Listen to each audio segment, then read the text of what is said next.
Leena's kitchen and ക്രാഫ്റ്റിലേക്ക് എല്ലാവർക്കും സ്വാഗതം. ചക്കക്കുരു കൊണ്ട് വളരെ പെട്ടെന്ന് തയ്യാറാക്കാൻ പറ്റുന്ന നല്ല ടേസ്റ്റി ആയ ഒരു തോരൻ എങ്ങനെ തയ്യാറാക്കാമെന്ന് നോക്കാം.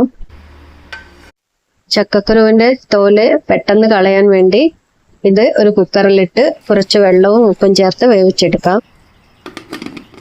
ഇനി ഇതിനു വേണ്ട തേങ്ങ അരച്ചെടുക്കാൻ വേണ്ടി ഒരു പിടി തേങ്ങ, 1/4 ടീസ്പൂൺ ചെറിയ ജീരകം, ഒരു പച്ചമുളക് കഷ്ണമാക്കിയത്.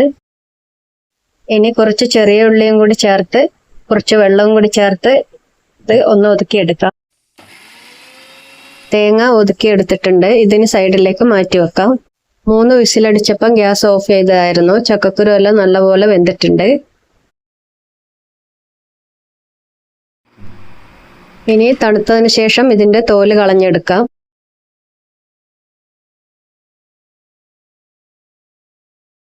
എല്ലാ ചക്കക്കുരുവും തോല് കളഞ്ഞെടുത്തിട്ടുണ്ട്.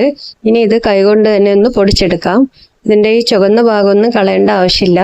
ഈ പൊടിച്ച ചക്കക്കുരു ഇനി ഒരു സൈഡിലേക്ക് മാറ്റി വെക്കാം. ഇനി ഈ ചക്കക്കുരു താളിച്ചെടുക്കാൻ വേണ്ടി ഒരു ഫ്രൈങ് പാൻ ചൂടാക്കി 1.5 ടീസ്പൂൺ എണ്ണ ഒഴിച്ചെടുക്കാം. ചൂടായ എണ്ണയിലേക്ക് 1/2 ടീസ്പൂൺ കടുക് ഇട്ട് കൊടുക്കാം. കടുക് പൊട്ടിയിട്ടുണ്ട്. ഇനി ഇതിലേക്ക് ഒരു സവാള ചെറുതാക്കി മുറിച്ചത് ചേർത്ത് കൊടുക്കാം. ഒരു തണ്ട് കറിവേപ്പില ചേർക്കാം. ഇനി ഇതൊന്ന് വഴറ്റി കൊടുക്കാം. ഉള്ളി സോഫ്റ്റ് ആയിട്ടുണ്ട്. ഇനി ഇതിലേക്ക് കുറച്ച് മഞ്ഞൾപ്പൊടി ചേർക്കാം. ഇതിന്റെ പച്ചമണം മാറുന്നവരെ ഒന്ന് വഴറ്റി കൊടുക്കാം. ഇനി ഇതിലേക്ക് തേങ്ങ ചേർത്ത് കൊടുക്കാം.